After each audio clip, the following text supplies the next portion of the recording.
Welcome to ABC campus. आज हम Kaif 4 business law की ऑटम 2022 के अटेम्प्ट के लिए ओरिएंटेशन आपसे डिस्कस कर रहे हैं। इसके अंदर हम आपके साथ 5 पॉइंट्स डिस्कस करेंगे। सिलेबस के अंदर कौन कौन से टॉपिक्स हैं, ग्रेड, टेस्टिंग लेवल और पास्ट एग्जाम एनालिसिस। उसके बाद एग्जाम का पैटर्न, टॉपिक सीक्वेंस, किस सीक्वेंस में हम टॉपिक्स को पढ़ रहे होंगे, और प्रोफिशिएंसी लेवल। एबीसी कैंपस के साथ आपने कैसे स्टडी करना है, कैसे आप वीडियोस और नोट्स को एक्सेस कर सकेंगे, और क्यूरी सपोर्ट कैसे मिलेगी।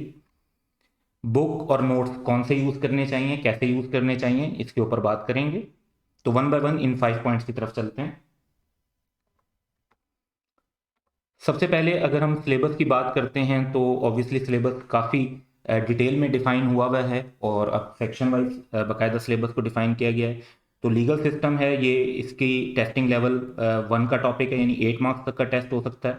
वेटेज ग्रेड इसकी 5 to 8 मार्क्स है, और ये स्प्रिंग 2022 में 6 मार्क्स का एग्जामिन हुआ है। एक एमसीक्यू था और 5 मार्क्स का अलग क्वेश्चन।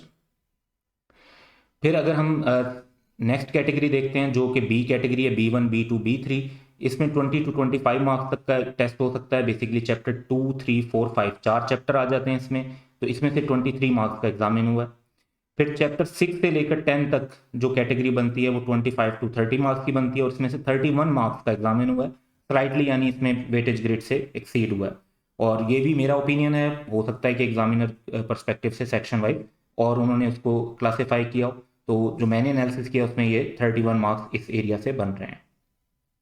फिर जो लास्ट कैटेगरी है ग्रिड की, वो उसमें पार्टनरशिप, निगोशिएबल इंस्ट्रूमेंट और अदर लॉ सब शामिल हैं, यानी चैप्टर 11 से लेकर 18 तक 8 चैप्टर्स बनते हैं। तो ये कैटेगरी 35 to 52 मार्क्स की रेंज की है, और इस पूरी कैटेगरी में से 40 मार्क्स का पेपर एग्जामिन हुआ है। तो ओवरऑल अगर हम देखें तो जो वेटेज ग्रिड है उसको पेपर के अंदर फॉलो किया गया है, और सीक्वेंस वाइज जो है वो चैप्टर हैं उसी सीक्वेंस में है जिस सीक्वेंस में सिलेबस गिवन है, और उस हिसाब से अगर हम देखें तो ग्रिड के मुताबिक ही पेपर को जो है वो टेस्ट किया गया है।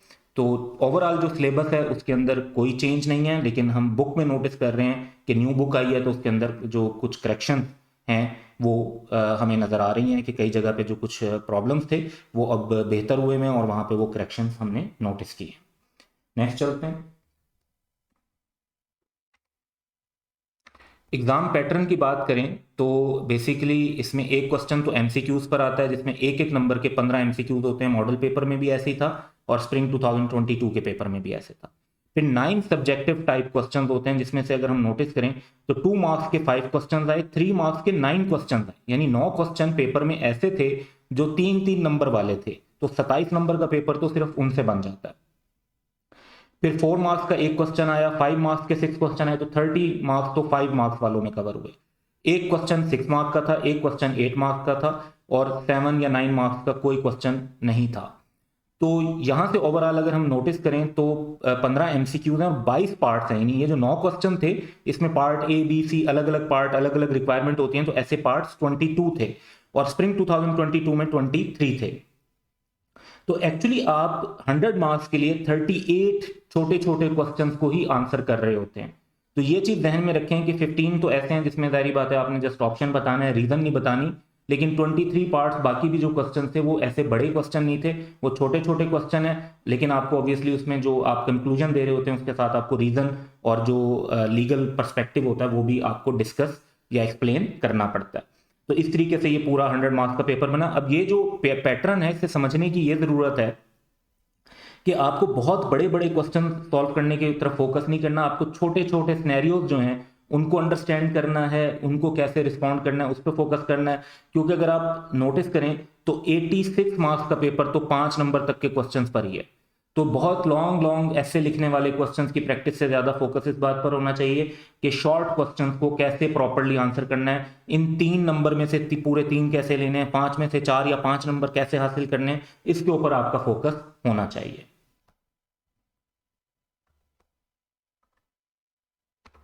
टॉपिक सीक्वेंस देखते हैं। तो हम एबीसी कैंपस पर तो ये सजेस्ट करते हैं कि आप चैप्टर 1 से स्टार्ट करें और उसी सीक्वेंस में चैप्टर 18 तक जाएं, और हम इसी को फॉलो कर रहे होंगे। लेकिन बहुत सारे लोग ये भी करते हैं कि वो ये समझते हैं कि लीगल सिस्टम जो है वो ज़रा ज़्यादा मुश्किल है, ऑल्दो मेरा ओपिनियन ये है कि मुश्किल नहीं है, और कुछ बेसिक अंडरस्टैंडिंग के लिए बेहतर है कि उसको पहले पढ़ लिया जाए। लेकिन कुछ लोग कॉन्ट्रैक्ट एक्ट से स्टार्ट करते हैं, यानी चैप्टर 2 से स्टार्ट करते हैं और फिर ऑल द वे पढ़ने के बाद चैप्टर 1 एंड में कर लेते हैं। तो आपको जैसे सूट करे आप उस हिसाब से कर सकते हैं। हमने क्योंकि ऑलरेडी 3 चैप्टर्स जो हैं वो रिवाइज्ड इंक्लूड कर दिए हैं, तो आप चैप्टर 2 से भी स्टार्ट कर सकते हैं और 1 से भी स्टार्ट कर सकते हैं और आगे हम चैप्टर अकॉर्डिंगली इंक्लूड करते जाएंगे। अप्रैल के अंदर हम पहले 5 चैप्टर इंक्लूड कर देंगे जो कि तकरीबन 31% सिलेबस बनता है। मई में फिर हम मजीद 5 चैप्टर ऐड करेंगे तो 55% तक सिलेबस कवर हो जाएगा। फिर हम 4 चैप्टर्स जून में और 4 चैप्टर्स जुलाई के अंदर ऐड कर रहे होंगे। तो हम रिवाइज सिलेबस के हिसाब से वीडियोस अपलोड करेंगे, तो अकॉर्डिंगली आपकी जो सिलेबस कंप्लीशन है वो इस हिसाब से चल रही होगी। तकरीबन अगर आप अपनी परफॉर्मेंस का ट्रैक रखना चाहते हैं कि कितना काम हो गया, कितना रहता है, तो आप वो इस बेसिस पर रख सकते हैं। अब बिजनेस लॉ के पेपर में प्रोफिशिएंसी लेवल जो है वो बहुत इंपॉर्टेंट है, क्योंकि इसमें जो चैप्टर 1 से लेकर 15 तक हैं इनका प्रोफिशिएंसी लेवल लेवल 2 है, यानी लर्निंग आउटकम्स इंटरमीडिएट लेवल पर हैं। और जो इसमें सिनेरियोज हैं उसमें एम्बिग्विटी, कंप्लेक्सिटी और अनसर्टेनिटी मॉडरेट लेवल पर हो सकती है। फिर आती है बारी चैप्टर 16 से लेकर चैप्टर 18 तक की। इनका जो प्रोफिशिएंसी लेवल है वो लेवल 1 है, यानी इंटरमीडिएट लेवल नहीं, फाउंडेशन लेवल। और इसमें low level of ambiguity, complexity और अनसर्टेनिटी है। यानी चैप्टर 16 टू 18 ये जो 3 चैप्टर्स हैं, इन चैप्टर से आप नोटिस करेंगे कि अभी तकरीबन जो है ना 15 नंबर का पेपर टेस्ट हुआ है। तो इन चैप्टर्स में आपको स्ट्रेट फॉरवर्ड क्वेश्चंस पूछे जाएंगे, क्योंकि इसमें जो लेवल है वो फाउंडेशन लेवल है, पीआरसी जैसा लेवल है। जबकि जो चैप्टर 1 टू 15 है वो इंटरमीडिएट लेवल पर है, इसके अंदर एप्लीकेशन बेस्ड क्वेश्चन होने के चांसेस ज्यादा हैं। तो ये ध्यान में रखना है आपने कि आपका जो लेवल 2 है वो चैप्टर 1 टू 15 और चैप्टर 16 टू 18 क्योंकि थोड़े से टेक्निकल हैं, तो इस लेवल पर उनको ज्यादा डेप्थ में, ज्यादा एप्लीकेशन बेस्ड एग्जामिन नहीं किया जाएगा, उनको लो लेवल पे चेक किया जाएगा। फर्दर आप नोटिस करें कि 18 चैप्टर में से सिर्फ एक चैप्टर है, चैप्टर 10, जिस पर पेपर में कोई क्वेश्चन नहीं था। वरना चाहे 1 नंबर का क्वेश्चन आया हो, वो हर चैप्टर को तकरीबन एग्जामिनर ने जो है वो यहाँ पे, और हर सिलेबस एरिया को एग्जामिनर ने टच किया है। तो किसी से देखें बहुत ज़्यादा आया हुआ है तो 13 मार्क्स भी हैं, 12 मार्क्स भी हैं, 11 मार्क्स भी हैं, और कम है तो 1 मार्क, 2 मार्क ये भी है। तो ये ध्यान में रखना है कि आपको सारे का सारा सिलेबस कवर करना है, प्रॉपर्ली कवर करना है, तभी आप जो है पेपर को बिल्कुल तसल्ली से सॉल्व कर सकते हैं और फिर इजीली आप एक्सपेक्ट कर सकते हैं कि आप पास हो जाएंगे। तो खासतौर पे चैप्टर 16, 17, 18 में ये ख्याल रखना है कि लेवल 1 के टॉपिक हैं और इनमें क्योंकि स्ट्रेट फॉरवर्ड क्वेश्चंस आते हैं तो इसमें बहुत ज़्यादा एप्लीकेशन और बहुत ज़्यादा डिटेल में जाने की ज़रूरत नहीं है, क्योंकि वो एग्जामिनर और सिलेबस भी आपसे एक्सपेक्ट नहीं कर रहा। अब एबीसी कैंपस के साथ स्टडी करने के लिए आप हमारी तमाम वीडियोस और नोट्स जो कि हमारे यूट्यूब चैनल पर भी अवेलेबल होंगे, लेकिन at the same time website पर भी हमने उनका लिंक दिया हुआ है, ताकि अगर आप नोट्स डाउनलोड करना चाहते हैं तो डाउनलोड कर सकें और वीडियोस अगर का सीक्वेंस देखना चाहते हैं तो वो वहाँ से देख सकें। तो इसमें आपने हमारी वेबसाइट एक्सेस कर लेनी है www.abccampus.com। इसमें इंपॉर्टेंट है कि आप www भी टाइप करें। क्यूरी सपोर्ट के लिए आप हमसे व्हाट्सएप पे ऐड हो सकते हैं, उसके लिए आपको एक फॉर्म फिल करना पड़ेगा। तो हमारी वेबसाइट पर वो फॉर्म अवेलेबल है, उस पर आप वो फॉर्म जाके फिल करें और सबमिट कर दें। तो विद इन 48 आवर्स हम जो है आपको बता देते हैं कि जी आपकी रजिस्ट्रेशन हो गई है या कोई उसमें इशू है, और फिर आप हमसे क्यूरी स्टार्ट कर सकते हैं। टेस्टिंग हम हाईली रेकमेंड करते हैं, खासतौर पे बिजनेस लॉ जैसे पेपर के अंदर आपको बहुत ज़्यादा टेस्टिंग करनी चाहिए, फीडबैक लेना चाहिए, उसकी बेसिस पर इंप्रूव करना चाहिए अपनी राइटिंग को, अपने स्टाइल को, जिस कॉन्टेक्स्ट में आप क्वेश्चंस को लेकर चल रहे हैं उसको। लेकिन अभी हम टेस्टिंग ऑफर नहीं कर रहे, तो आप लोग ऐसा कर सकते हैं कि आप किसी भी इंस्टीट्यूट और कॉलेज जो आपके सिटी में जो टेस्ट प्रोवाइड कर रहे हो टेस्टिंग सर्विसेज, उनसे ले सकते हैं, या कुछ इस तरह की ऑनलाइन इंडिपेंडेंट टेस्ट सर्विसेज भी ऑपरेट कर रही हैं। तो हमारा उनके साथ कोई एक्सपीरियंस नहीं रहा, ना कोई कोलैबोरेशन है ऐसी, लेकिन अगर आप उन पर रिलाई करते हैं या आपके पास उनके बारे में किसी और स्टूडेंट के थ्रू पॉजिटिव फीडबैक है तो आप उनकी सर्विसेज भी यूटिलाइज कर सकते हैं। लेकिन आपको टेस्टिंग किसी ना किसी वे में अपनी स्टडी प्रिपरेशन के अंदर इनकॉर्पोरेट करनी चाहिए। सबसे पहले आप अपने इंटरनेट ब्राउज़र में, जैसे गूगल क्रोम है, इसमें टाइप करेंगे www.abccampus.com। आपके सामने वेबसाइट आएगी। इस पर अगर आप क्यूरी के लिए रजिस्टर्ड होना चाहते हैं तो आप जो है टॉप मेन्यू में जो टॉप राइट कॉर्नर में मेन्यू है क्यूरी की, इस पर क्लिक करके आगे चलेंगे। और अगर आप कोर्स को एक्सेस करना चाहते हैं तो फर्स्ट मेन्यू को क्लिक करें, कंप्लीट कोर्सेज। इसमें आप देख रहे हैं कि पहला हमारे पास जो कोर्स है वो फाइनेंशियल अकाउंटिंग एंड रिपोर्टिंग 1 का है, सेकेंड बिजनेस लॉ का आ रहा है, तो बिजनेस लॉ की तरफ चलते हैं। यहाँ पर ओरिएंटेशन अभी क्योंकि इन प्रोसेस है तो अपलोड नहीं हुई, लेकिन विद इन 1 डे और 2 डे ये अपलोड हो जाएगी, तो वो भी आपको मिलेगी। फिर 3 चैप्टर के जो डिटेल्स हैं वो सारे लेक्चर्स हैं वो यहाँ पर इंक्लूड हो चुके हैं, और फर्दर जो है वो हम शामिल करेंगे। फॉर एग्जांपल हम चैप्टर 2 की तरफ चलते हैं। सबसे पहले आपको कुछ डिटेल्स नजर आएंगी कि ये टेस्टिंग लेवल 2 का टॉपिक है जो कि 20 मार्क्स तक आ सकता है।